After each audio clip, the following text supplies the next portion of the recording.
আসসালামু আলাইকুম রহমতুল্লাহ। সাংবাদিক বন্ধুগণ, আপনারা জানেন আমরা আজ সকাল 11টায় ইউরোপিয়ান ইউনিয়নের অ্যাম্বাসেডর ওনার দাওয়াতে আমরা এসেছিলাম। এখানে 8টা দেশের যারা রাষ্ট্রদূত তারা ছিলেন এবং তাদের সহকারীরাও এখানে সহযোগীরাও ছিলেন।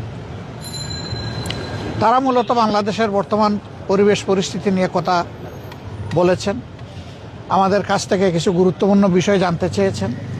তারা জানতে চেয়েছেন ইলেকশন ফেব্রুয়ারিতে যেটা হবে সেটার জন্য আমাদের প্রস্তুতি কী রকম আছে। একই দিনে সাধারণ নির্বাচন কি ভাই রাখেন না একটু সাধারণ নির্বাচন এবং রেফারেন্ডাম যদি একই দিনে হয় সেখানে কোনো প্রবলেম হবে কিনা। আমরা বলেছি যে আমাদের দেশের মানুষ ততটা এখনও কনসাস না, এই জন্য একই দিনে দুটো নির্বাচন হলে দুটা নির্বাচনে ক্ষতিগ্রস্ত হওয়ার আশঙ্কা আছে, ভোটার টার্নওভারও কম হতে পারে। এই সমস্ত কারণ সামনে রেখেই আমরা বলেছিলাম দুটো নির্বাচন আলাদা আলাদা হওয়া উচিত।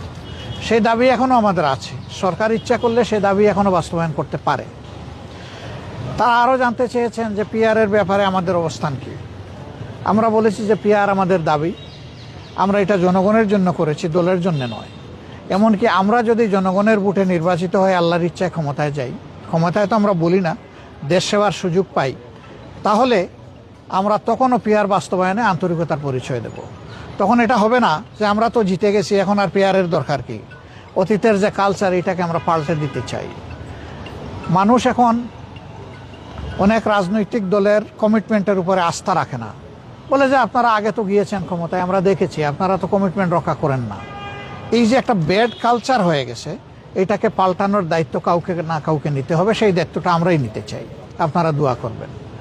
তারপরে তারা জানতে চেয়েছেন সমাজের বিভিন্ন অংশের মানুষের প্রতিনিধিত্ব কিভাবে হবে, সকল মানুষের সিকিউরিটি কিভাবে নিশ্চিত হবে, রোহিঙ্গা সমস্যার সমাধানটা কিভাবে হবে, এ নিয়ে আমাদের কি চিন্তা ভাবনা।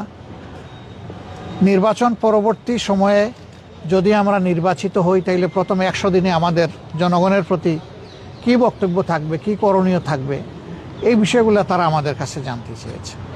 তো আমরা বলেছি যে আমাদের সব কিছুই ফ্রেম করা আছে, আমরা ওয়ান টাইম যখন যেটা প্রযোজ্য সেটা আমরা সামনে রিলিজ করব।